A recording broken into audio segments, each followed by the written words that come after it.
Hello and welcome to Melee's Turnwheel, the series that takes a retroactive look at the Fire Emblem series chapter by chapter. I'm your host, I'm a Melee Kirby, and today we are taking it back to chapters 27 Jerme, 27 Kenneth, 28, and 28X of Fire Emblem The Blazing Blade. These sure were chapters in Fire Emblem 7. Holy shit, guys, I don't know if I can fucking do this anymore.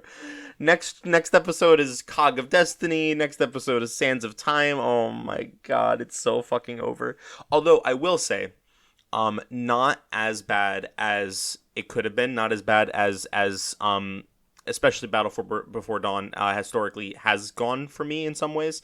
But I'm getting a little ahead of myself. Point is, these are some notoriously pretty shit maps, especially 27 Jerme I played on Elowood normal mode, so I mean, even then, actually, it was pretty annoying. I think I did actually lose once, which is kind of embarrassing. I wasn't paying very much attention. I kind of was just, doing whatever the fuck. I think, was it Lynn? I think one of my lords died, because I'm using, and of course it was Lynn, right? I'm using Lynn on Elowood normal mode, and even on Elowood normal mode, she sucks ass. But, that's neither here or there. I got skill issued, by just kind of, leaving her out in the open, I think is what it was. Oh, wait, was it that? Oh, man, I can't even fucking remember. It had something to do with that. I also was just, liberally putting my flyers in range of archers for some fucking reason. So, when the game is easy, it kind of conditions you to not really think about it and not try very hard, and that kind of ends up resulting in some careless mistakes like that. That's my excuse at the very least, but, you can take that as you will. Okay, well, before we get too far into anything, I'm pretty sure no one answered the question from last time, which is fine. It wasn't a very interesting one, if I'm going to be honest. I think it was which do you prefer between Lloyd and Linus map or Four Fanged Offense, and I'm pretty sure, I'm just going to double check, I'm pretty sure literally nobody responded, which is completely fine. I'm not even mad about that. Yeah, no responses on that question, which is okay. I'm actually not even really expecting to get answers to this one either, but I'll say it anyway, because I want to make sure that I'm not spending all of my interesting questions. There are gonna have to be some episodes that have less interesting questions because we're gonna be doing this for a while. So, with that out of the way, what do you prefer between Kenneth map and Jerme map? This should be pretty straightforward. I'm pretty sure most people prefer Kenneth. I could be wrong. Maybe we got some Jerme stands out there. I think it's pretty interesting. I think Jerme is a fun character if nothing else. So that's kind of cool. But yeah, let me know your responses at I'm a Melee Kirby on Twitter, or I've been thinking about getting a Blue Sky. I'm not sure if I want, because fucking Twitter sucks. We all been knew this, and now Blue Sky is popping off. So maybe I should hop on Blue Sky. It's not like I have too much of a following where that would really be a big issue. I'll think about it more. It's mostly just a convenience thing for me to not want to switch off of Twitter. But I might end up doing it. It's getting real bad over there. So I'm not sure how much I want to keep using Twitter in general. But anyway, so at I'm a Melee Kirby on Twitter, still Twitter for now. Or you can email turnwheelpodcast@gmail.com. Yeah, let me know what you guys prefer. Okay, so without further ado, let's go ahead and get into our chapters for the episode, starting with Chapter 27, Pale Flower of Darkness, Jerme version.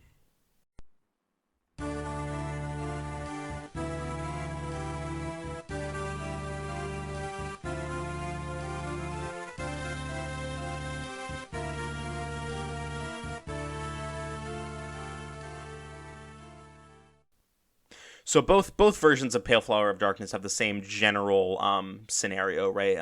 The differences between them are well, in terms of the narrative, are pretty minor. In terms of gameplay, they're actually fairly significant. The map layout is entirely different, kind of like the Four Fanged Offense. Although I think the narrative differences are even smaller this time around. Essentially, at the end of last chapter, if you recall, Lynn was planning to use her tracking skills honed on the plains of Sakai to follow the group that fled from us outside of Burn Castle. So we're following after them. I believe, yes. So the group follows Vida all the way to their base, which is up in the snowy mountains. And I'm pretty sure they hear this entire conversation. I'm pretty sure they eavesdrop on this entire thing. Sonya is there, and Sonya kind of she has a few conversations. She belittles Vida a whole bunch, and says, get the fuck out of here, get out of my sight. So Vida's not doing too hot right now. She also pulls Nino aside and says, "Hey, listen, I have a job for you. It's your very first job, your very first official job as a Black Fang assassin." And she's like, "Yay! I get to be an assassin." She's so invested in making Sonya proud of her, which is like part of her overall arc. The entire arc is in this episode basically.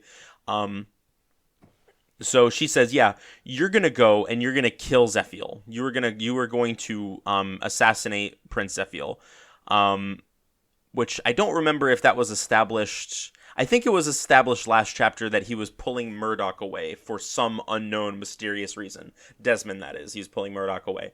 But now it's confirmed that he's going to that he's having the Black Fang assassinate Zephiel. Which doesn't make any sense because why bother stealing the Fire Emblem if you were just going to have them kill Zephiel anyway? Maybe they were worried that the Fire Emblem would be found. I don't know. I don't, or that maybe they could. I'm not sure. I'm not exactly sure. Maybe he stole the Fire Emblem to buy time for them to assassinate him. Maybe it was never about like having. Maybe they could always redo the initiation if it came down to it. I don't know. There's speculation you can do, but it's not really that important. At the end of the day, what's important here is that Nino is being tasked with killing Zephiel, and she's sending Jafar along with her, but the idea for sure is that Nino is going to be the one leading up this job, essentially. She also, at one, I don't think, is Brendan here? I think Brendan might, I can't remember, hold on. No, okay, I was wrong. So Jafar is the one leading the mission, but Nino is supposed to go along to help, because she has to prove herself. Brendan actually objects to this. Yeah, Brendan is here, Brendan Reen, and he objects to Nino being given this mission. He says it's too dangerous for her. But Sonya talks him down pretty quickly. It's actually revealed here that neither brother has been heard of or heard from since the last time they both reported in together. So presumably, whatever this is the version of events for me where Linus is dead. So Lloyd just completely went MIA after finding out that Linus was dead. Don't know why. Doesn't make sense. Whatever. Didn't want to like report back. Well, actually, I know exactly why. The reason is because they didn't want to have to change the dialogue to account for which one was alive. So instead, they just said that neither of them have been heard from in a while. Which is that's exactly the reason, right? Which is frustrating, but it is what it is, I guess. So Nino and Jafar are sent on this mission to go kill Zephiel. And Sonya turns her attention to a guy named Jerme. Jerme claims that he was top dog until Jafar showed up, which implies that he used to be one of the Four Fangs. I don't know if that's true or not. I mean, he's an assassin. He probably could be, but we never really get any information about that. This is kind of like interesting world building, I guess. We get to see previous Four Fangs. This one makes well, I guess this one doesn't make substantially more sense either because he's fucking psycho. Also, alongside the Pascal, the guy from whatever Crazed Beast, I think is what that one was called. So the previous Four Fangs don't make any fucking sense. I also don't know if Kenneth was one, but he seems really committed to Nurgle, so that wouldn't really make a whole lot of sense. It's more evidence for like the identity of the Black Fang before Nurgle showed up feeling very nebulous and not very well thought out. It's like they wanted to have their cake and eat it too, right? Where like they wanted the excuse of Nurgle showing up being what corrupted the Black Fang, but also it's sort of suggested that like the Black Fang was just as bad, or maybe even like it's unclear when Nurgle actually arrived, even though they explicitly say it was like I think a year ago, maybe 2 years ago. But like some stuff in the game implies that he had his claws in them for like way longer before that. I don't know. It doesn't make any fucking sense to me, but I'm not going to spend too much time complaining about it every time it comes up. Just a little bit of time complaining about it every time it comes up. So Sonya dips, everyone's leaving now except for Jerme. Jerme's been placed in charge of guard duty here in order to keep the Fire Emblem safe. She says the item, but it's obviously supposed to be the Fire Emblem. and then they try to they being Ellawood and co, they try to leave, I think, to go warn Zephiel essentially about what's going to happen, or to stop the plan from happening. However, there's some sort of barrier up around the place that has something to do with Nurgle's magic, and the only way to bring it down is to kill Jerme, so, something like that, yada yada yada. Also, Jerme can teleport. I guess people could just do that in this game sometimes, and it doesn't. It leads to some really confusing situations. Like, why can Jerme just teleport around like that? And if he could do that, why didn't it? Doesn't matter. Doesn't matter.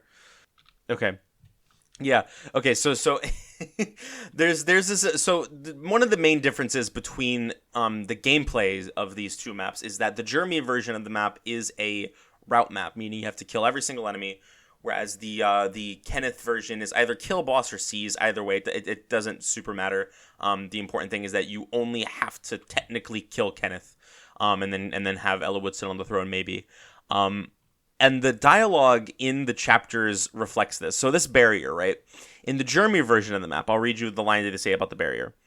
I can feel an evil power emanating from every foe here. If we do not defeat them all, the barrier will hold strong. Whereas in the Kenneth version of the map, I think that was Ninian who said that. And then in the Kenneth version of the map, Nil says, "We've got to defeat him and destroy this barrier, otherwise we'll never get out." So for some reason, I guess because they just wanted to make the gameplay different, so that they had to change the narrative excuse. But why the fuck would you want one of these to be a route map? I guess I just don't understand why people would make route maps. That's like what would possess you to make a map where you have to kill every last one of them? I don't get it. I really don't get it at all. Okay, so that's where the gameplay picks up. And this map is ass. This map is so fucking ass, guys. Primarily for two reasons. First of all, as I mentioned, it's a route map, which the Kenneth version of the map does not suffer from. But also because it has snow. Snow. Is this our first time seeing snow specifically? We've seen rain before, and it functions exactly the same way. It just slows your progress down. Units can only move certain amounts of spaces in the snow, and it's dramatically limited from what it normally is. Otherwise, like, besides from those two things, I actually think the layout of this map is pretty cool. It has a lot of like outdoor segments and indoor segments. The indoor segments are kind of like disconnected from each other, unlike in Kenneth version, which is like more interconnected. I'll talk more about that later. But there's like choke points to use, and like enemies are coming in from different points. There's mountains that you can have flyers go around for easier access. There's like different, like a lot of enemy variety, which is fun. Overall, I actually think that aspects of this map are really good, but the fact that you need to kill every single enemy, as well as the fact that there's snow everywhere, it's slowing your progress down, impeding your progress. That is really obnoxious, and it makes this one of the worst maps in the entire game, in my opinion. I don't know if I would say it's the absolute bottom, but it's pretty low. It's pretty low down there.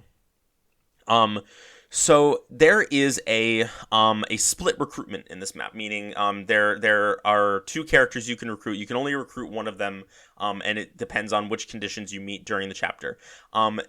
The condition that you need to meet or not meet changes depending on the version of this map that you're playing. So I'll talk about the Kenneth version in a little bit. The Jerme one is like really weird. So essentially, I guess I'll say there are two characters. One of them is Corel, and one of them is Harkin. For the record, in the Ellawood version, in this map, in Jerme map, in Ellawood mode, I recruited Corel, and then in Hector mode, in the Kenneth version of the map, I recruited Harkin. So I got them both. Definitely, Harkin is definitely the better of the two, but I'll talk more about Harkin when I talk about Kenneth version of the map, whereas I'll talk about Corel now.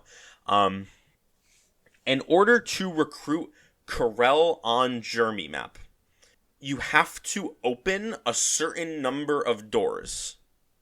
I believe it's 4. You need to open 4 doors or more. 4 doors or more. Which is just like really weird. Like, why is that the requirement? There are some actually interesting ways that I've seen people try to contextualize this. I remember my personal headcanon from when I played the Kenneth version of this map, because the Kenneth version is a little bit different. Because in the Kenneth version, I guess I'll just say now, I'll talk more about it later, you have to kill you have to kill certain enemies. And I remember I used the headcanon that Corel was attracted to the smell of blood. because he's a fucking like he's a murder happy bloodthirsty monster essentially in this game compared to FE6. But then obviously that doesn't hold up for the Jerme version. I used to joke that he was attracted to the smell of keys. But I did see someone. This was a long time. It was some Reddit interaction. I remember pretty distinctly because I think it makes a lot of sense actually. Where someone said, "Well, in Jerme version of the map, if you don't open enough doors, then Corel isn't able to move around as freely, and Harkin is able to because Harkin's working with the Black Fang here. So he's able to team up with the other Black Fang members, corner Corel, and kill him. Whereas in the version of events where you open up enough doors or whatever the fuck, Corel is able to escape from Harkin. That's like the contextualization that some guy on Reddit thought of that I think makes a lot of sense. As much as this was intended to make sense, it isn't really, like, that's obvious, right? It's just kind of supposed to be like, if you play the map slightly differently on different playthroughs, you might get a different character. That's really all this is intended to be. But I like trying to think about what it could mean in universe that these things are happening or not happening. So that's a fun one. I don't remember. This was so long ago. I do not have any recollection of who said this. Otherwise, I'd give you credit. If you're the person who thought of this, if you interacted with someone named I Main Melee Kirby on Reddit like 8 years ago, maybe probably longer actually, no, probably about 8 years ago. And you gave me this idea and you want credit for it, go ahead and reach out to me and I'll make sure to credit you. Anyway. So yeah, you need to open a certain number of doors, which can actually be kind of tricky, especially in the snow. You need to, and I think I find this one to be harder to achieve than the Kenneth version equivalent. And also Corel is the worst unit, so like it feels like you're working harder for a lesser reward, but whatever, I guess. If you open 4, I'm gonna double check to see if it's actually 4. Hold on. Yeah, 4. Corel only appears if 4 or more doors are open before the end of turn 9. Harkin appears otherwise. So, Corel shows up as a green unit. You can recruit him by talking to him with either your main lord or with Lyn. And if you do, then he joins your team. As a character, I don't know if we've done the Corel SSS yet for this game. Maybe we have. I don't. Let me check actually. No, we have not. That's much later. I know we did one obviously for Corel and FE6. So you can gather some context about his character from that. In this game, he is significant. He is like, this is his backstory, right? Like he talks about this in FE6. He talks about how he used to be, battle hungry, bloodthirsty. Used to kill people for no reason at all. This is that era of his life. Where he just all he cares about is improving his sword arm, and fighting strong opponents, killing anybody who gets in his way. That's what he's on right now. And he's extremely edgy and extremely angsty. And it's really funny. But yeah, I don't care much for Corel as a character in this game. I think he's pretty cool in FE6. But this is the era of his life that he was just kind of like edgy McBad guy. So not huge on that. In terms of gameplay, he is a level 1 swordmaster. And swordmasters are not very good in this game. His stats aren't even like that good. Like his base stats aren't even that good. If I remember, like, that's his FE6 base stats. I was like, wait, what if he has 20 strength? He has 16. That's not like terrible. But yeah, he's pretty middle of the road. If you want to use a swordmaster, you've had access to Guy the entire game. And effectively Lyn is also basically just that anyway. But I guess if you really, really want to use multiple swordmasters, or if Guy dies, you have Corel there.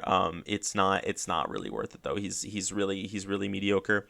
He's not terrible, especially in like Elowood normal mode. I'm actually planning on using him because swordmasters are fun. I really like swordmasters in the GBA games. It's unfortunate like the only one that's actually any fucking good is Rutger. But yeah, so if you really feel like using a swordmaster and you're on a lower difficulty, you can absolutely pull it off. It's not that difficult. Probably, it's doable. Probably even in Hector hard mode as well. It's just going to be a lot more obnoxious. He joins with a Wodow, which is like a the Shamshir. It's like Killing Edge, but like slightly weaker, but has more crit, so it's like worse basically. But yeah, you know the deal with Swordmasters. They crit a lot. They have like an innate +30 to crit. I think maybe it's +20 in this game. Unfortunately, very frail, not able to attack at range. You guys know the drill. I don't need to explain this every single time. I don't think. But yeah, you can definitely have some fun using him. I'm planning to. I think he'll be fun to use for my Ellawood mode playthrough as far as that actually ends up going, which might not be too much further. That might be ending next episode. Actually, my fucking Ellawood mode playthrough, but we'll see. Okay, what happens next? Really, this is such a boring chapter. Jerme is like actually kind of tough. He has a light brand, I think. Oh yes, I remembered. So this is probably in the last episode I mentioned that there was a guy in a house who said that there was a guy from the Black Fang who uses a light brand. It's probably this guy. I didn't think it was Jerme, because first of all, I don't usually do Jerme version of this map anyway, and then when he shows up in the spoilers, I guess, when he shows up in the final chapter as a morph, he uses a rune sword, not a light brand. So but he does use a light brand here, and that is almost certainly what the guy in the house was referring to. So I'm glad that I'm glad that I made that connection, because that was a neat realization. Let me see. Where's the enemy data? I want to double check that I'm not going crazy here. Where's Jerme? Yes, light brand. And he drops his light brand too. You get to steal. You hear this guy talk about a light brand, and you're like, damn, that sounds nice. I'm gonna go steal his shit. That's funny. Okay. Yeah. Overall, really, really interesting map with some cool ideas. I like the indoor and outdoor segments. I like the choke points. I like the terrain of the map. There's a lot of terrain to take advantage of. Overall, this could have been awesome if it wasn't route and if it didn't have snow. Which is why I actually think that Kenneth version of this map is like significantly better. So let's go ahead and talk about that. I'll talk about how the chapter ends. Like once I do both of them, because they have the same ending. So the Kenneth version of Pale Flower of Darkness, I'm not sure if it's a difference between Ellawood and Hector mode, or if it's a difference between Kenneth and Jerme versions of the map. But there's an extra conversation here between Sonia and Ursula. Let me see. I have the script open. I think, where is it? No, that's the Jerme script. Yeah, there's an extra section of this conversation with Ursula in it.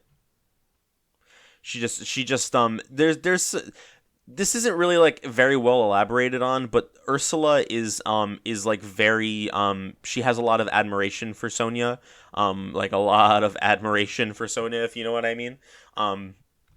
At least that seems to be the implication. And we're not really given a whole lot of insight into why that is, but this conversation does a little bit to help sort of give context to their relationship. She says, "Ursula, are you there?" "Yes, Lady Sonia." "There are two types of people in the world, Ursula. Those chosen to lead, and those fit only to serve. Human refuse, that's all. Only two types. I am the former, a perfect specimen chosen by Lord Nurgle. You want to be like me, don't you, Ursula?" "Yes, of course." "Then you must use the refuse to your advantage. Treat them as equals, and they will only drag you down. That woman Vida is a good example. She treats the trash as though they were people. That dooms her to failure. She truly is a fool. You, however, I like. You must take care. It would be a shame to see you fail as Vida did." "I understand. Thank you, most gracious Lady Sonia." So,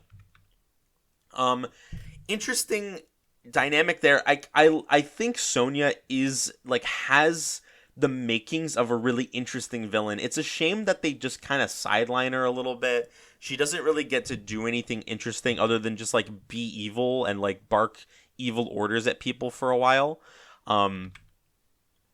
But this idea that she has like this philosophy on life about like what it means to be, how you get ahead in life. And I think specifically because, the for the most part, the morphs in this game, and Nurgle obviously see themselves as being above everybody else. Sonia is really the biggest example of that, because she sees herself as being above like Brendan and above Nino and above Jafar, all these people that she talks down to. This is the first and really only glimpse we get into how she treats people that she likes, that she isn't subservient to, like Nurgle. Um, it's also important context here to understand. I don't think we fully get this revelation until Night of Farewells, but Sonya thinks she's human. Sonya believes that she is a human and not a morph. I don't know how. Don't ask me. So I think that's coloring this as well. Like, she doesn't see herself as being above everybody else because she's a morph. She sees herself as being above other people. Just like that's just kind of her MO as a person, which I think is interesting. Ursula, if you want to talk about getting sidelined, Ursula doesn't get shit to do in this entire game, which is, I mean, unfortunate. She's just like a really mediocre villain. The villains in this game are so. I've talked about this a little bit. Like, Nurgle is okay. I have my problems with Nurgle. I also have things that I really like about Nurgle. So Nurgle gets a pass. I'll say fine. He's good. He gets to stay. Everybody else in this game, like for the villains, are just so fucking boring, man. Sonya sucks. Ursula sucks. Jafar isn't. I don't like Jafar that much, but even if you want to count him, he becomes a good guy eventually. Anyway, spoilers, I guess. I'm trying. Are there any other villains that I'm forgetting about? Lundgren, my dude. Lundgren is unironically maybe my favorite villain in the game, just because he's like so comically over the top evil. Which is I guess Sonya is too, but I don't know, man. I don't know. I just don't. I don't find most of the villains in this game to be that interesting. Okay. That is all for the story, like the differences between the story lead up. I mean, Kenneth is here. That's actually not true yet. So Kenneth is here instead of Jerme. And Kenneth has some interesting differences between him and Jerme. So Jerme was just kind of like a bloodthirsty monster, and he liked working with Nurgle because Nurgle would like tell him to kill people. That was essentially what his whole deal was. He just really liked killing people, and Nurgle gave him the opportunity to kill more people, so he was a fan of that. Kenneth is a little bit different. Kenneth sees Nurgle as this almost divine figure. Like, he worships Nurgle like a god, because they call him out. They're like, he's obviously dressed like a bishop. He's a bishop class. And so they're like, you're a man of God. Why are you acting like this? Why are you doing these things? And what he said, he drops like the hardest line of all time for no reason. He says, gods are lies created by the weakness in all mankind. Which, like, I'm not to be a Reddit atheist. I don't think that all people who are religious are idiots or whatever. But I do think, obviously, there's a lot of room to argue about, like, the role that religion plays in our lives, and the role that believing in a god plays in our lives. Like, what does that bring to us, as individuals and as a society, as a collective species? What need is being fulfilled by believing in God? I mean, this is under the impression that, like, you're at least willing to humor the idea that God is a human invention. If you're not, then fair enough. But like, I don't know. It's an interesting concept. And I like, religion being bad is not exactly a concept that Fire Emblem especially, but like all JRPGs are really strangers to. So it's not like, I'm not saying that this is breaking new ground or anything like that, but I like that this is just kind of a thing that's dropped and then not really expanded upon further. I think you're just kind of like left to sit with it, which is neat. But he does think that, like, Nurgle is like the closest. If I don't even remember exactly what he says. Can I find the exact line? Because I didn't write it down. I wrote down that other line, but where is the? Yeah. So what he says is, if a god truly exists, then it is my Lord Nurgle, only him. Yeah. It's crazy. It's fucking crazy. I have snow written in all caps here again. I actually think the snow is a lot easier to deal with in this chapter because the layout is completely different not completely different. It has a lot of the same features. It has indoor and outdoor segments. It has a lot of choke points. It has a lot of terrain. The main difference is that there is like one big indoor segment. There's a couple other smaller ones, but there's one big indoor segment that like runs most of the length of the map. So, and the snow doesn't affect you in there. So if you pile everybody into that building, then you can bypass a lot of the snow, which is nice. I didn't actually do that because it was a little bit inconvenient for what I was trying to do. But I think it's worth considering. You know, that the option is there. Makes it already better than Jerme map in my opinion. And it's also not a route map. It's a seas map, I believe. The requirement here to recruit Corel versus Harkin, it depends on whether or not you kill certain enemies. It says promoted enemies, or it used to be considered promoted enemies, but then I think we found out that there's actually only certain enemies that it applies to. Yes. Corel only appears if at least two specific promoted units, the Sage, Bishop, and Druid in Eliwood's Tale, and the General, Bishop, and Northwest Sniper in Hector's Tale, are defeated before the end of turn 9. So it can't just be any two promoted characters. It has to be two of those three specific ones. Corel will appear, and then otherwise Harkin does. So this time I recruited Harkin. Harkin is genuinely one of the best characters in this game.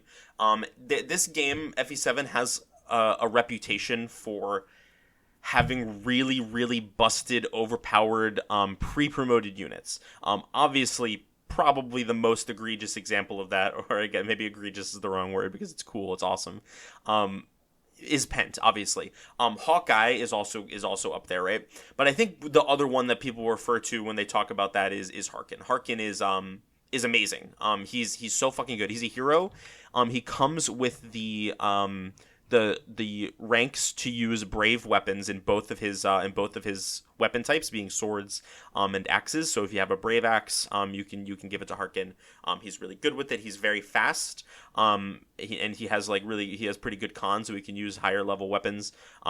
He might be a good candidate for a body ring if you wanted to be able to use like higher level axes without getting weighed down. But either like even not, you know, he's pretty fast still, you know, like he's only, I think Corel had 20 speed, and Harkin has 17. No, actually, because if you're on hard mode, because he starts off as a red unit, he can actually have higher than 7. He can have up to 19 speed apparently, which is crazy. He's so good. Heroes are obviously really strong. Raven is considered one of the best units in the game, because he also gets hard mode bonuses and becomes a hero. And even for him, like, you have to promote him into one. And it's not like he comes ready to go with a hero crest. You actually have to give him some levels first. So like that's pretty crazy. Being able to just use hand axes puts him way above Corel. Just, you know, being able to retaliate on enemies at range is huge. And yeah, he's just really strong. You can recruit him with any Fairy character. There's a lot of characters that can recruit him. So Eliwood, Marcus, Lowen, and Isadora, obviously. All the Fairy characters, as I said. And then you can also recruit him with Hector, you know, if he's the main lord. Actually, maybe even if like Hector, I think Hector might be able to recruit him even if he's not the main lord. And then Oswin can, for some reason. I'm not fully sure about that one, but he has like a lot of different recruitment conversations. Isadora and him are like, I don't know if they're lovers or they're ex-lovers, something like that. I'll have to look at the recruitment dialogue and make some notes about that. I guess I could just do that right now. Hold on, where's yeah, I guess Oswin just knew Harkin. I guess they must have known each other. So Harkin's deal is that he was with Elbert when Nurgle attacked him, and he ended up managing to escape, but obviously Elbert got captured and killed. So he feels ashamed by that. He infiltrated the Black Fang as a way to get close to Nurgle and get revenge. But if you recruit him with somebody, you can get him back on your side, which is cool. And he's really strong, really cool, really strong. So that's pretty much all I had to say about this map. This is significantly better, I think, than the Jerme equivalent, because it's you can bypass the snow more easily, essentially. Kenneth is a little bit harder. He has purge tomes, and there's also a bishop that has a purge tome, and he can actually move around. So you got to be careful about him. That can be a little annoying, but relatively easy to deal with overall. So I think that about sums it up for this map. The wrap up is pretty straightforward. One thing that I found interesting is that in, I believe, both the Jerme and Kenneth versions of the map, there is a real big emphasis on blaming Nurgle for both Jerme and Kenneth being fucking insane, which, like, Nurgle's a bad dude, don't get me wrong, but that seems a little bit, like, I don't know, I feel like that's on Kenneth and Jerme more than on Nurgle. I don't know, maybe that's just me, but I thought that was a little silly. There is in Hector mode exclusively, I assume, there is a conversation here between Hector and Oswin, where they talk about Uther saying something about his condition. This might be the first time that we're getting any indication that something is wrong with Uther's health. I cannot remember if it's come up before. If it has, I don't remember. I'm not sure if Oswin is lying here. I would assume Oswin's probably lying. Uther might actually already be dead at this point. If not, then he's basically on death's door. There's no way that Oswin hasn't heard about it by now. So I feel like he's probably lying to keep Hector's head in the game instead of distracting him and causing him to worry about Uther. And, in a worst case scenario, Hector might say, like, sorry, Elwood, I gotta fucking go home. I don't think he would do that, but it's possible. And I'm sure Oswin doesn't want that. So he's intentionally keeping the truth from Hector, which becomes a point of contention later on. But we'll address that as it becomes relevant. Okay. And then I think the last bit of wrap up for this chapter is I believe this is the end of this chapter rather than the beginning of next one. Sonya is like accompanying Hector, or not Hector. Sonya's there with him. Sonya is accompanying Jafar and Nino as they approach Burn Castle in order to carry out the mission to kill Zephiel. And Nino's kind of like walking ahead of the other two, and Sonya's like, all right, Jafar, here's what you're gonna do. You're gonna kill Zephiel, but then you're also gonna kill Nino. And then you're gonna leave her corpse there because they need a scapegoat, is what she says. Now, I'm willing to give this one a pass because Sonya's not, like, it's entirely possible that Sonya's just lying. Sonya clearly just wants an excuse to be rid of Nino, and this just happens to be, like, the convenient excuse that she picked up. If this is actually, like, a plan, if the plan is for the Burn Guards to actually use Nino as a scapegoat for Zephiel's death, and that obviously doesn't make any fucking sense, but we're gonna move past it because it's not that big of a deal, and even if it was, it's possible that Sonya is intentionally making some bullshit up just to have an excuse to get rid of Nino. That's fine, whatever, I don't care. And that is both versions of Pale Flower of Darkness.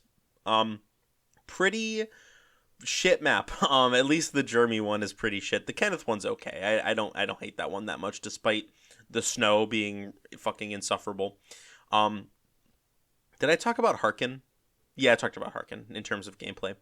If I didn't, I'm recording this a little bit after the last one, the last like chunk of the episode. So if I'm doing editing and I catch that I didn't talk about Harkin, then I'll include something here. But I'm pretty sure I talked about him.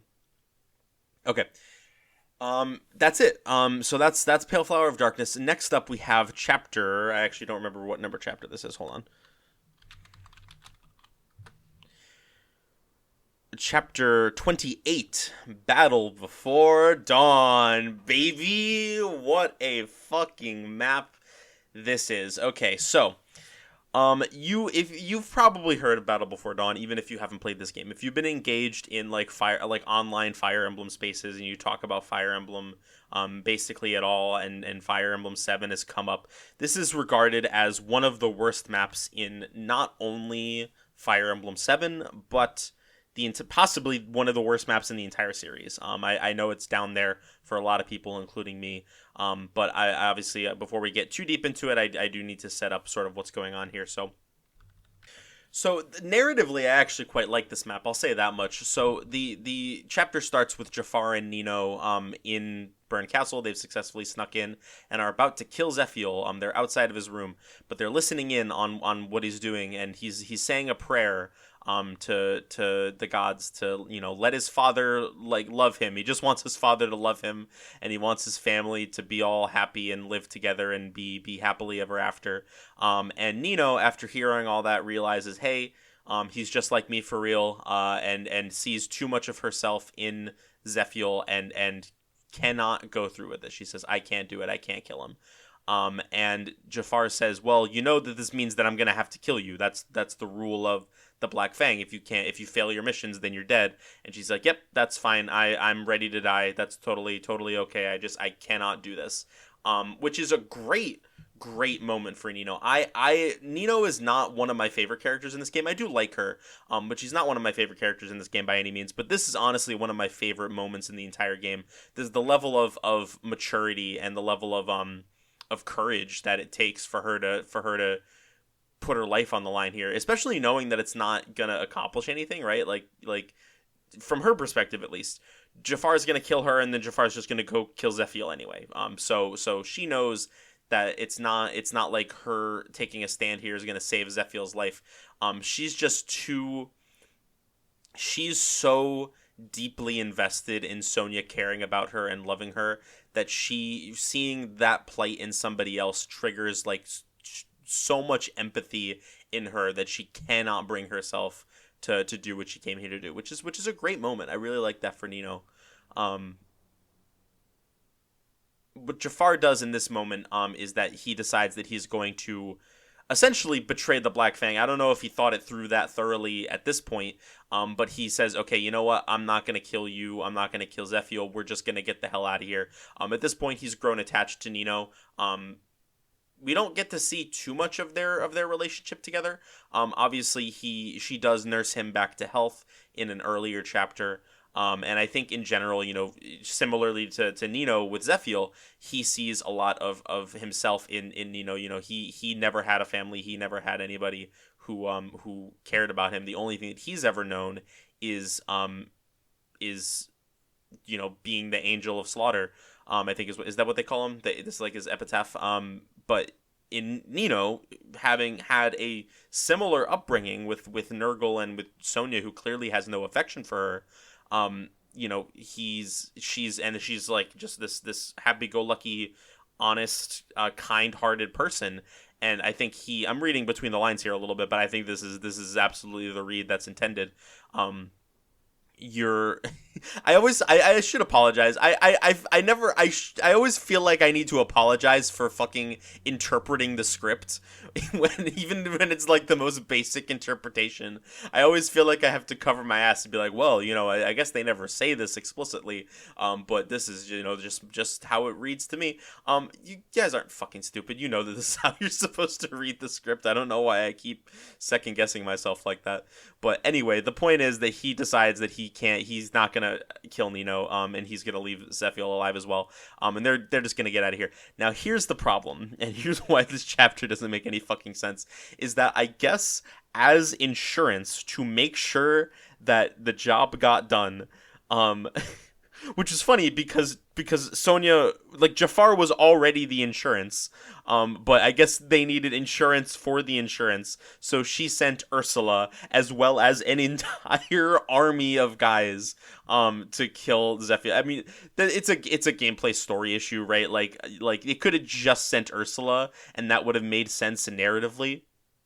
But because we need to have a map where you fight a bunch of guys, it's got to be it has to be like a whole fucking army. I think this game could have benefited a lot more, not necessarily in every chapter, but in certain chapters like this one, with there being like maybe there's only like a dozen enemies in this map, but they're all like really really really strong. There is one mini boss in this chapter called, is this Maxime or is Maxime a different one? I think it's Maxime. He's a paladin, and in Hector hard mode, he is fucking cracked. He is so strong for no reason. But if it was just like him and then like 11 other guys that were about that level of power, then I think it would make more sense narratively, and I think it would still be a compelling gameplay scenario. There are ways that you could do like anti-turtling incentives. Maybe after a certain number of turns, one of the bosses starts moving towards Zephiel or whatever. I don't know. It could be interesting, but unfortunately, is not to be.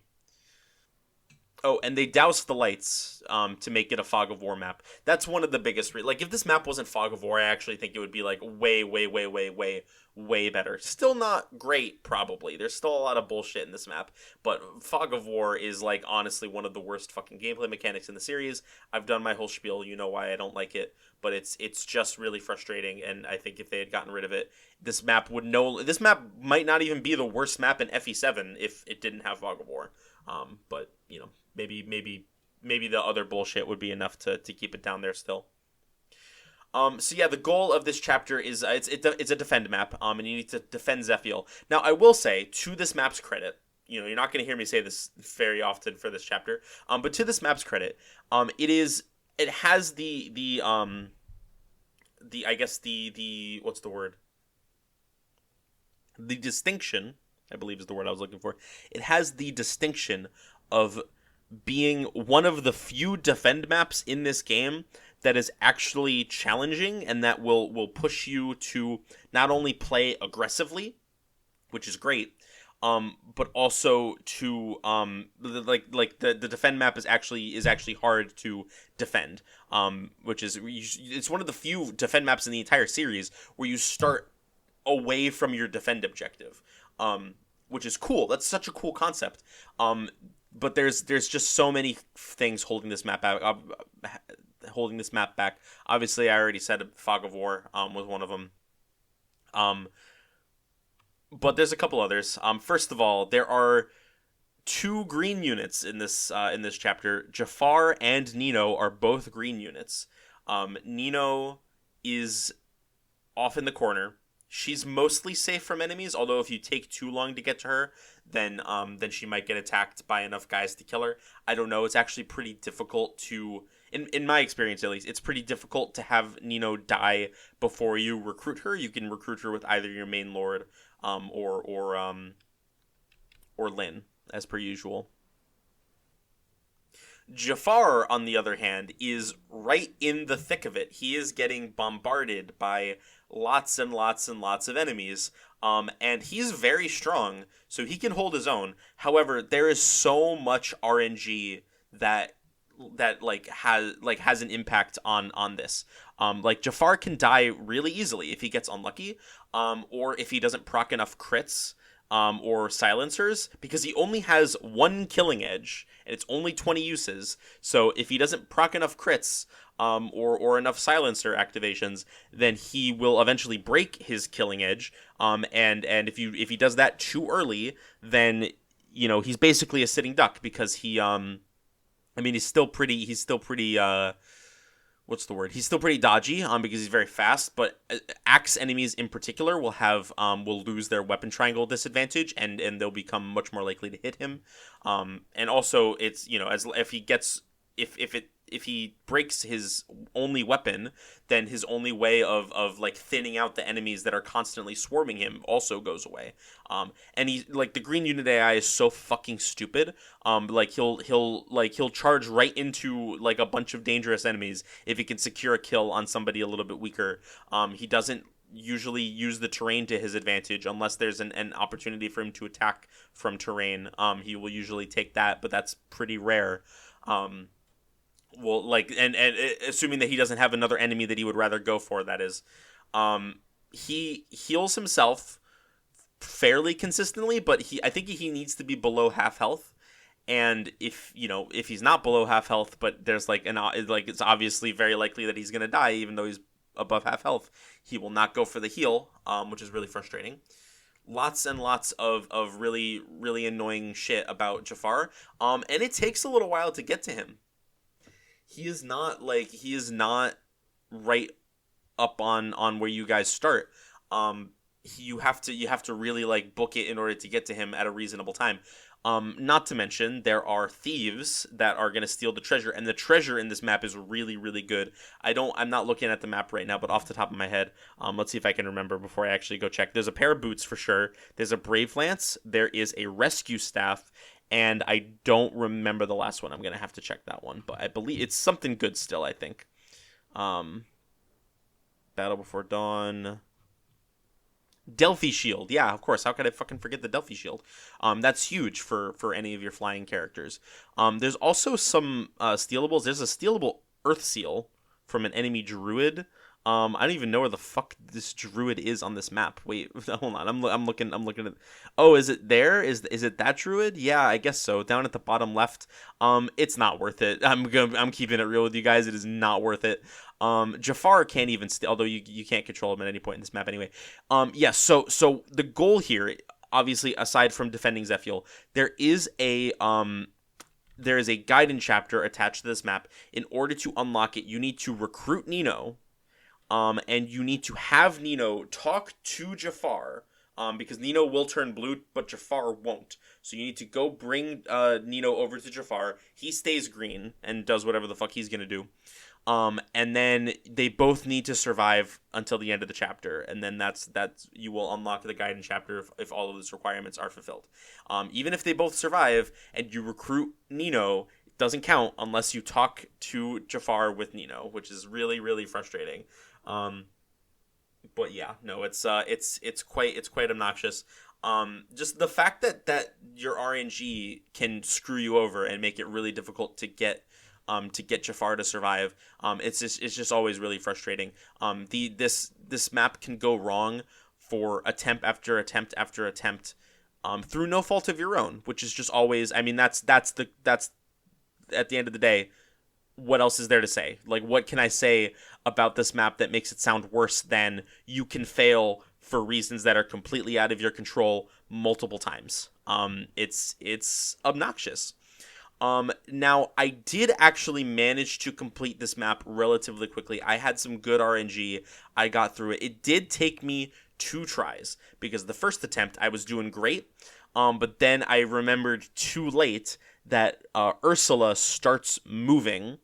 If you take the map, I think it's a 12-turn defend map. 15 turns. So on turn, I think 13 or 14, Ursula will start moving. And she will relatively easily get into position to. Well, this is on Hector hard mode specifically. I don't know about Ellawood normal mode. I don't remember. But on Hector hard mode, she will move, and she will get into position to start attacking Zephiel with boltings. And she doubles. I believe she one-shots him and then also doubles him. So basically, you need to either rescue Zephiel, or you need to kill Ursula. My second attempt, that is why I opted doing. I have a really, really good what I opted to do. I have a really, really good Florina this playthrough. On both files, actually. I used Florina in both Ellawood and Hector mode, and she's been great. But I have a really, really, really good Florina. So I just went up to Ursula and just fucking killed her. It's honestly not that hard to do, if you can, because she's going to use her bolting tome, which weighs her down a lot. So basically anybody can double her. She's pretty frail. So yeah, it's not as long as you can take her out pretty quickly, it's not too bad. And then you just got to make sure that you get your guys down to the bottom, where Jafar is, because there's so many reinforcements that come from the spot. Although the other advantage of killing Ursula early is that it stops the reinforcements, which makes it a whole lot easier. If you are, let me give you a pro tip. If you are ever playing this map again, and you're struggling with it, or you don't want to struggle with it, go out of your way to kill Ursula early. It can be a little tricky because you need to make sure that whoever you send can survive a bolting tome. She does have some enemies that surround her, but as long as you have a guy that can safely get rid of the people around her, it is way better to kill Ursula early. If you can do that, then that's great. And that makes the map way easier. I had Merlinus do some dodge tanking.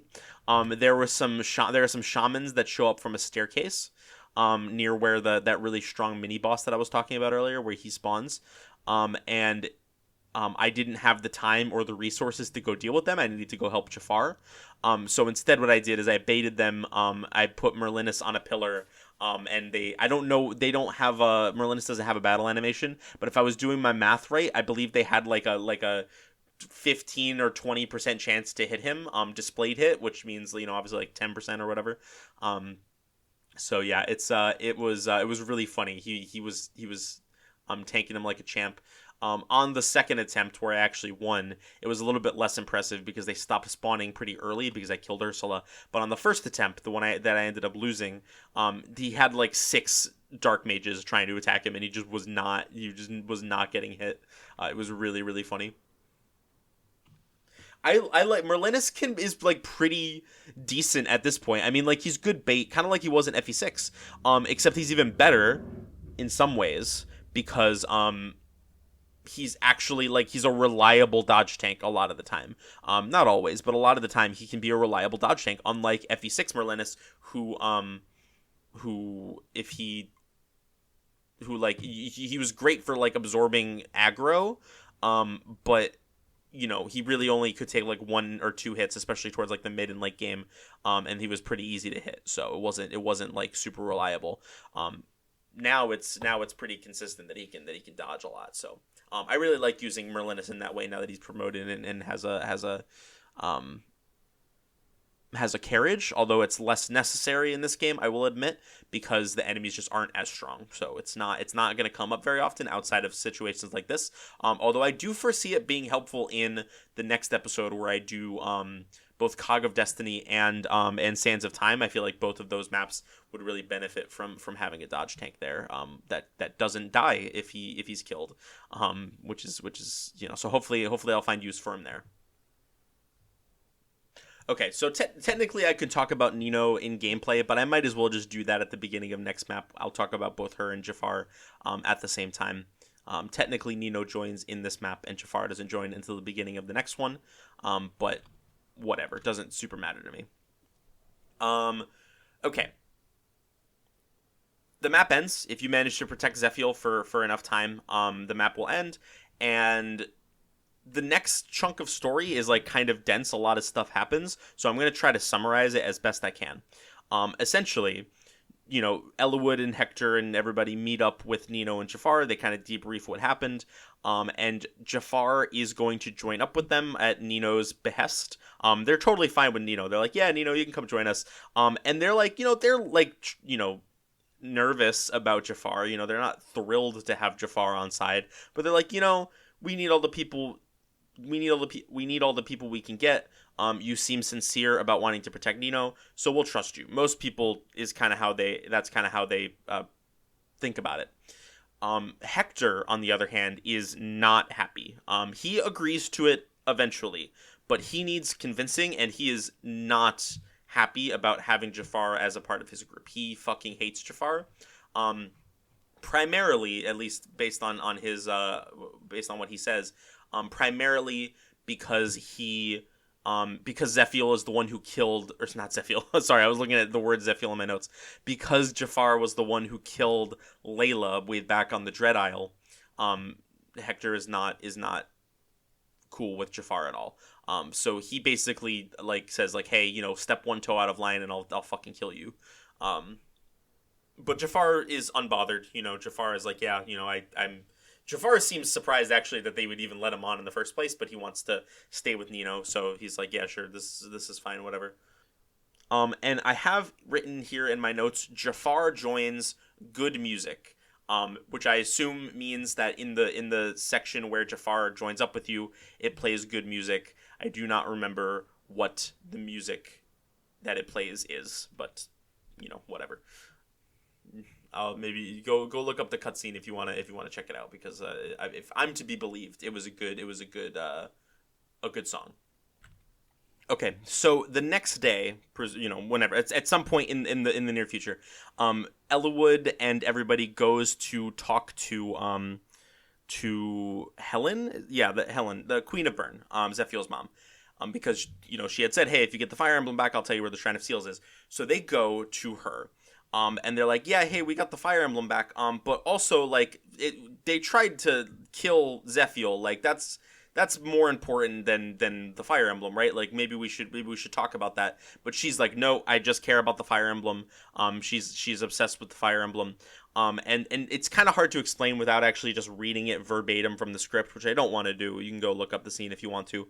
But basically, the way she words it makes it very clear that at least in this moment, she is she sees this as not just like, she's not necessarily happy because her son's going to be king and she's happy about that because she loves her son.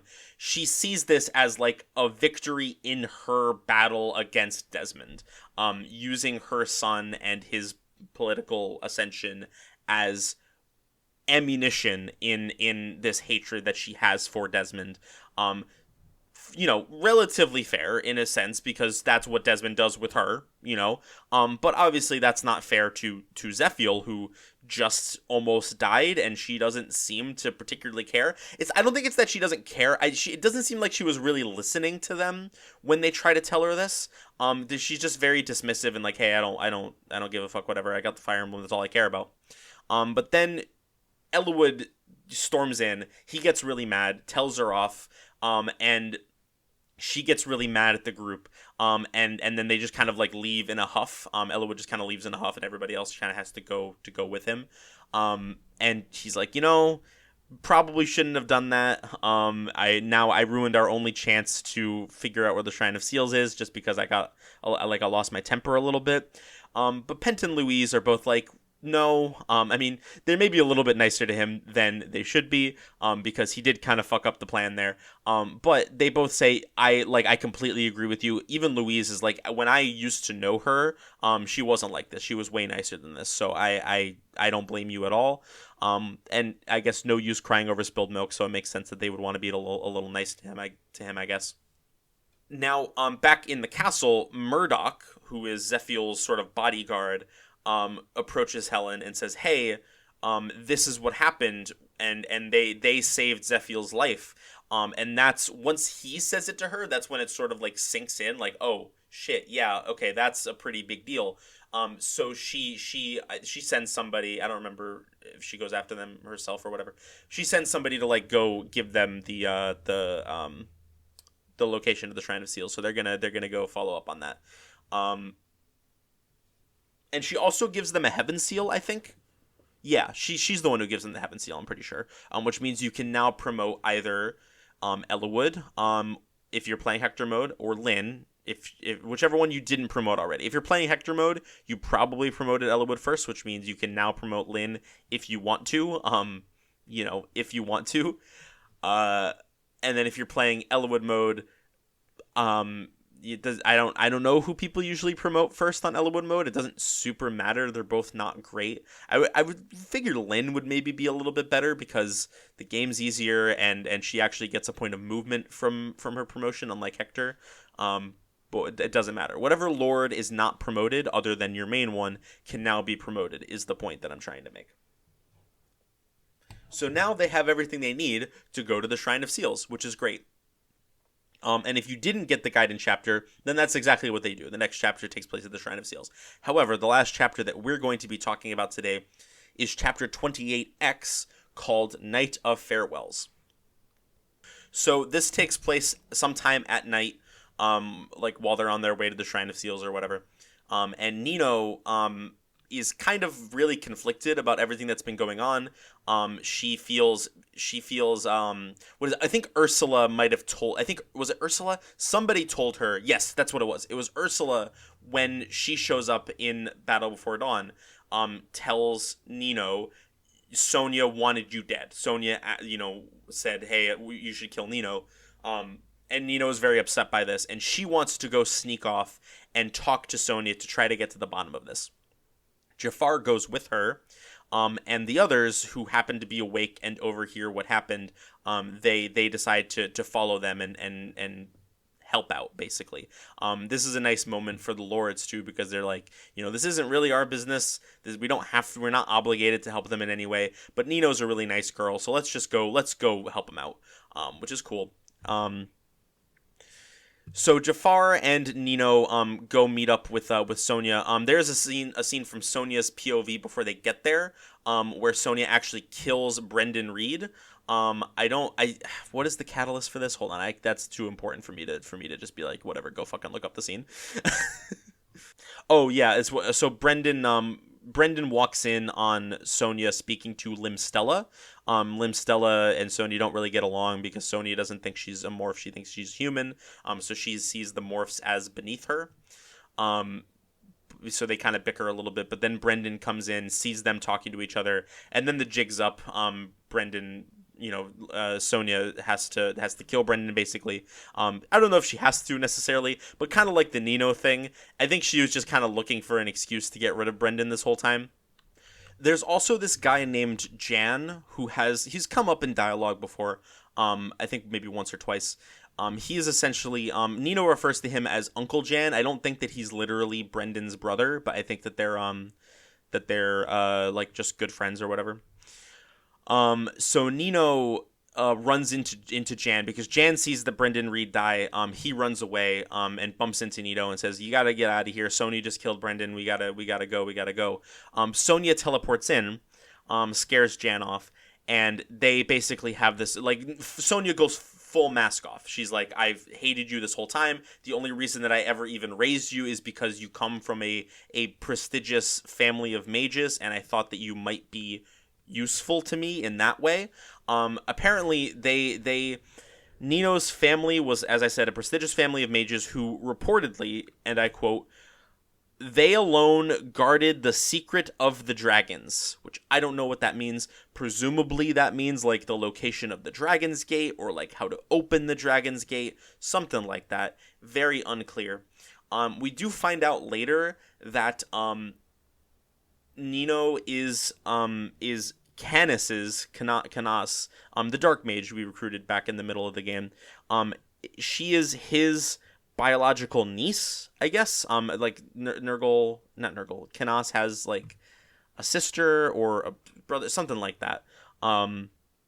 So that means that he's connected to Nime in some way. She's technically related to Nime. That whole family is related to Nime. And Nime does seem to know a little bit about dragons. She doesn't. I thought a whole part of her character in FE6 was that she didn't know all that much about dragons, but she knows that they exist. She might know some of the lore about dragons, so that like kind of tracks a little bit. But I don't know if that makes it make more sense or less sense, but whatever. I'm giving them the benefit of the doubt here. So yeah, Sonya just lets Nino know the whole truth. Like, I hate you, I want to kill you, whatever, etc., etc. That's when Ellawood and the others come in to save Nino. Sonya kind of backs off a little bit, sicks her Black Fang guys on everybody, and goes back to her throne. And that's where the chapter begins.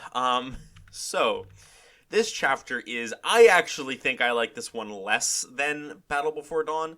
That's a little bit hard to say. Most of these maps, especially in the late game, aren't so bad once you get the hang of them. Like, once you know to kill Ursula, or once you kind of know the general enemy layout, or once you know how quickly you need to make it to Zephiel, Battle Before Dawn becomes a lot more tolerable. Whereas I think even with foreknowledge, I don't think that this map is particularly tolerable. I think it's actually horrendous dog shit.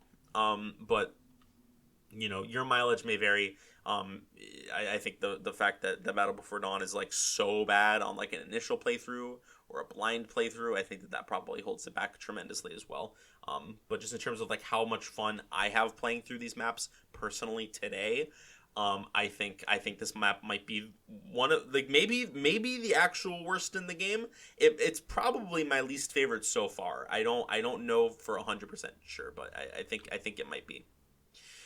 So the gimmick of this map is actually very similar to FE6 Chapter 14X, except possibly more annoying, if that's possible. The pathways are more narrow, and they're usually one and done, meaning that like in FE6 the pathways are usually like 3 tiles long, and they would usually like one side would disappear and then another side would disappear. It would usually take a little while before the entire section was gone.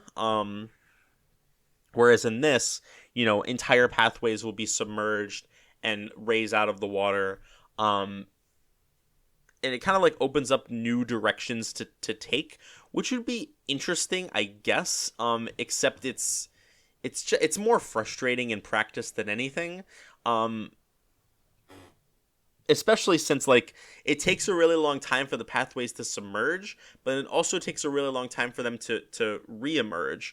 Um, if it was like quick, if they cycled through the states of the map quickly, I could see that being annoying in its own way, but I also think that could be like a more interesting gimmick, that could be like easier to deal with in a lot of ways. Unfortunately, the way that most people are going to play this map is they're just going to use their flyers.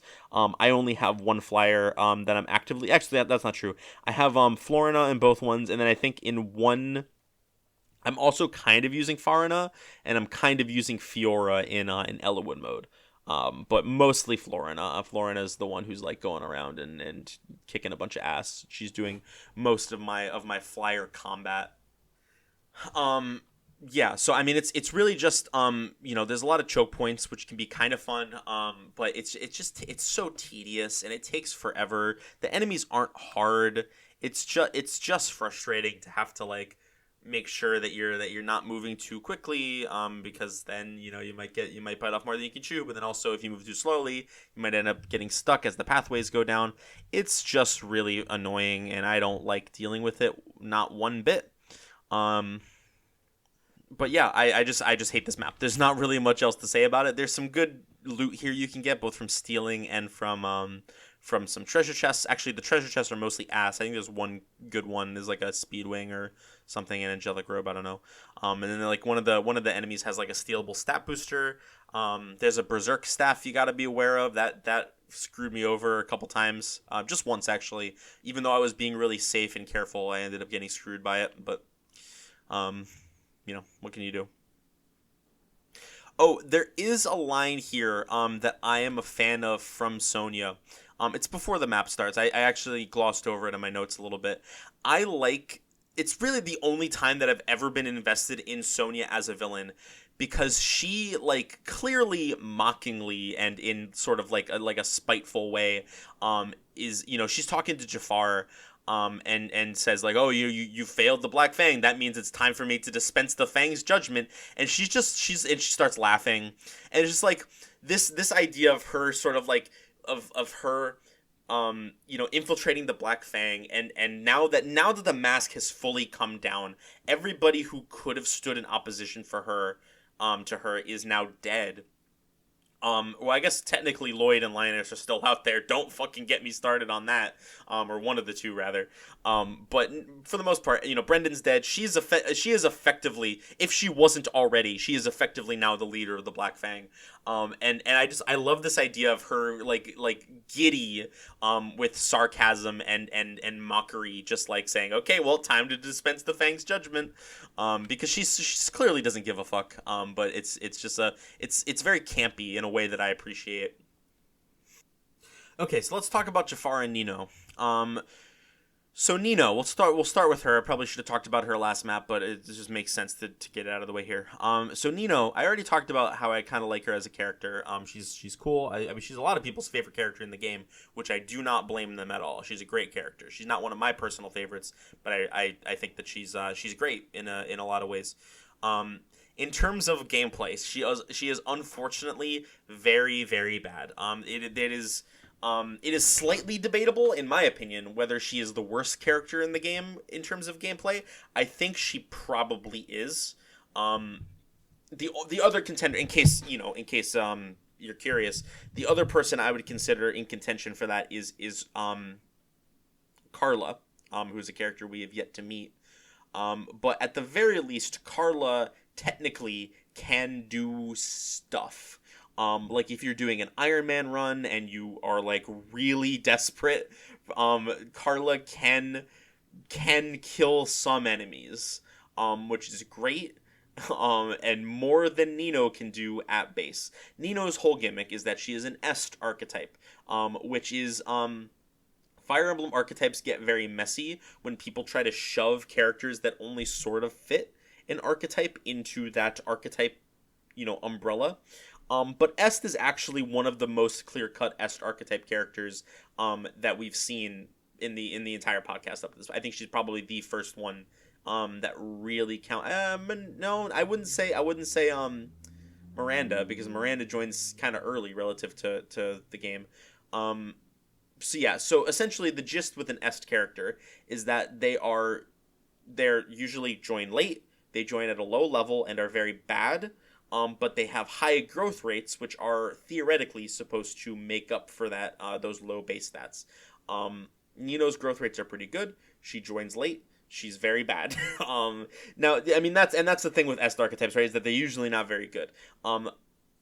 Est herself has some niche just by merit of being a flyer, right? I actually really enjoy using Est in the games where she appears. I probably will use her in all of the games that she's available in, although I can't be sure. Nino is a level 3 or level 5 mage who has god-awful base stats. Starts off, I think, with an L-Fire tome for some reason, as if she needed to be weighed down even more. She's super frail, super weak, doesn't double, gets doubled by a lot. I mean, she's bad. Like, I'm beating around the bush, or I'm belaboring the point, I guess. She's just bad. She's just a terrible unit.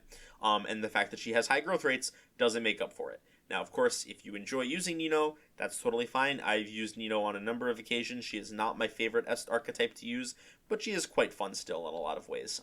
She's not. I do not like using her on Hector Hard mode. The game gives me a little bit too much trouble, and is just like too annoying to justify that, in my opinion. But on lower difficulties, I enjoy using Nino well enough. Jafar is an assassin. He's the only pre-promoted assassin, and if you don't do this Gaiden chapter, he is the only assassin you will ever get. If you don't do this chapter, does he even join? Does he? If you meet the requirements to do this map, but then you say no, does he still join you? I think he probably does, right? It wouldn't make sense for him not to. So I don't know, but anyway. If you want to use an assassin, he's pretty good. He's really fast. He's like decently strong. He's pretty frail, but not like super duper duper frail. He's fine. He's not great, but he's not terrible. For a late game pre-promote, you could do worse. It's fine. You can use him if you want. I don't really have much else to say about him. The assassin class, this is actually the game that introduced, for the GBA rather, that introduced the assassin class. Actually, it might be... Is it the game that introduced the assassin class in general? It might be, because the Yujiro games had rogue and thief fighters, which are not the same things. But yeah, I mean, in terms of like assassin as like a conceptual class and flavor wise, I think they're distinct enough from rogue and thief fighter to count separately. So yeah, I guess you could say that this game introduced assassins. Thieves in this game can promote to assassin. I actually told a little bit of a lie previously, because you can get an assassin if you don't go to this chapter. It's just harder. Unlike in FE6, thieves can promote. However, they can only promote using a promotion item called a fell contract. And there are only 2 ways to get a fell contract that I am aware of. The first is to do this map and kill Sonia. Sonia will drop a fell contract. There is a secret shop in Victory or Death, which is the second to last chapter in the game, or third to last chapter in the game, or fourth to last chapter in the game. Kind of depends on who you ask. But it is essentially the second to last chapter in the game. And there's a secret shop there that will sell you a fell contract. So if you really want 2 assassins, or if you just want 1 but you missed this chapter, or I guess 3, if you want 2 of your thieves to promote to assassins, then you have that option there for you. It is the only promotion in the entire game. I want to say series, but there's probably some like niche shit out there in like one of the Yujiro games or one of the other games that I'm not thinking of, especially in the games with split promotions. I guess that this probably is true. What I was going to say is that it's the only promotion that you actually lose utility or like some aspect of your class on promotion. I'm pretty sure that's true, at least for this game. There's probably other examples of it in other Fire Emblem games. But as far as this game goes, I believe it is the only example of a class losing something on promotion. In this case, if a thief promotes, they will no longer be able to steal. Assassins cannot steal. So, unless you leave your thieves unpromoted, you will not be able to steal with them anymore. Which is a reason to not actually promote your thieves. Although by this point in the game, the stealables, there's still some nice stealables left, I'm pretty sure. But you're basically set for the rest of the game. You don't really need to worry too much about getting every little last item. So I wouldn't worry too much about it, and you probably only gonna get one fill contract at a maximum, so you'll still have your other thief available to you to steal shit if you want. As for whether you should promote Matthew or Legault, doesn't matter. In my opinion, you just promote whichever one's better. If you've been using Matthew and he's gotten good level ups, promote Matthew. If you kind of benched Matthew once you got Legault because Legault's better, use Legault. Just whatever you think's best. Sonya is pretty strong, and she has a bolting tome. So as you get closer, you might have to worry about getting hit by that bolting tome, and doing like a million billion damage. And then she's like kind of bulky. She's on throne. She can be kind of dodgy. Unfortunately, Florina quadrupled her with the Brave Lance for me. So rip Sonya. Fuck Sonya. She died. There's some really good boss dialogue here with her and Nino, though. So let me see if I can find that. Battle quotes: fighting Sonya with Nino. Yeah, Nino just gets really angry. She says, "No mercy, no forgiveness." She's finally snapped. She's like, I wanted. It's like she just completely fucking snapped. And is losing her mind at Sonya here. The Jafar conversation isn't very interesting. Okay, that is it. That's all I had to say about this map. It's shit. It's ass. It's poopy. It's garbage. It's what other words can I use to describe it? It's not good. It is not a good map. And I don't recommend playing it unless you really care. If you're very invested in the story and characters of FE7, do not play this map. It's not worth it. Just skip over it. Let Jafar die. Let Nino die if you want. But don't tell anybody I said that. It's not worth doing, in my opinion. There's like a couple good items here, so maybe if you really want those, but otherwise, don't even worry about it, man. Okay, there is one last thing we need to talk about before we wrap up the episode, the chapter, and the episode. And that is, Nino has a conversation with Uncle Jan, or Uncle Jan. I'm not sure. I think it's Uncle Jan. Uncle Jan, the guy I was talking about earlier who was friends with Brendan. And they have a nice conversation about how nice the Black Fang used to be when it was, Lloyd and Linus and Brendan, before Sonya showed up and took over. And I this come up a couple times, and at risk of sounding like a broken record, there is a story dissection of FE7 that breaks this down in a lot more detail than I want to or plan to, by Mecha. You know the one. You probably know the one. If you're listening to this podcast, you're a Fire Emblem community member, you probably know what video I'm talking about. So he goes into this. I highly recommend you go check that out. I have my opinions on Mecha. Not all of them are positive, but that video series is good, and I would be lying if I said it didn't cover a lot of the content that I'm going to be talking about and that I have been talking about in more extensive detail than I have been. So please go check that out if you're interested. Now, the reason I bring that up here is because one of the main things that he criticizes and one of the things that he comments on is how little sense the timeline of Nino being with the Black Fang is. And ultimately what it boils down to is, on the one hand, Nino came... It seems like Nino came with Sonya and Nurgle a year ago. So why would she know what life is like, or what life was like for the Black Fang before Sonya and Nurgle showed up? why would she know that? What the fuck? So the best that I can gather, this is a stab at having it make sense, is that when she arrived with Sonya and Nurgle and Jafar, it took a little while for them to really weasel their way in to the leadership and to start affecting changes on the Black Fang. That's not super consistent with what we've seen. People have said pretty open and shut that the changes started precisely a year ago, which implies that Sonya showed up and then immediately started messing around with shit. But we can assume that maybe people were exaggerating or like rounding or whatever. Maybe it took a couple of months for it to really like fully ramp up into high gear. And in that time, Nino really got to know what life was like for the Black Fang. And she met Lloyd and Lioness, who she got very close to. She met Brendan. She met Uncle Jan, and learned from that side of things how things had been going. That's the best I got. That's the best I'm going to try to do. I don't care.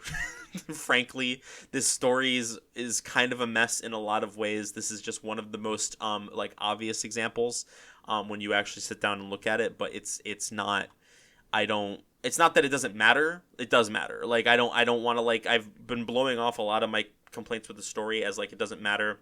And when I say that, I usually mean it like I don't care enough to get deep into the weeds about this. It's not important to like how I want to discuss and interpret the story. I'm not CinemaSins.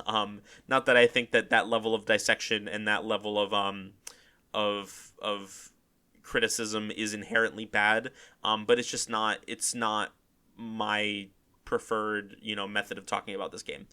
But I would, it's important, right? Like I don't want to. It would be disingenuous to the games that do have, well thought out, planned out, and coherent stories to say that it doesn't matter. Which is why I always feel like it's disingenuous. This comes up a lot in talking about the games that have bad stories in the series, which is people say like, oh, Fire Emblem games usually have bad stories, and it's like, well, that's sometimes true. They usually have very basic stories. They usually have kind of like by the numbers stories, but most of them are well written. Most of them are very well told.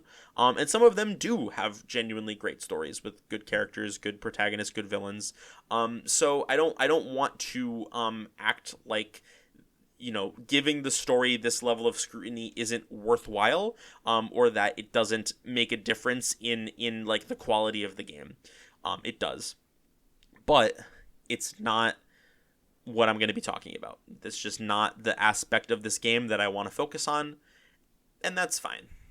Go check out that mecha series, or look at like Reddit posts that I said story if that's what you're here for, or if you're interested in a more in-depth approach from that angle. But yeah, so that's my spiel out of the way. This doesn't make any fucking sense, but I'm gonna move on because I don't care. I think that's the last note that I had anyway. So yeah, that's this chapter. That's this episode. That's this whole fucking game. I wish. No, we still got more. We're almost done though. We have 2 main episodes left. A couple SSS episodes and then the wrap up. I don't know if I'm actually going to be able to finish this by the end of December. I'm recording this part of this episode on November 30th.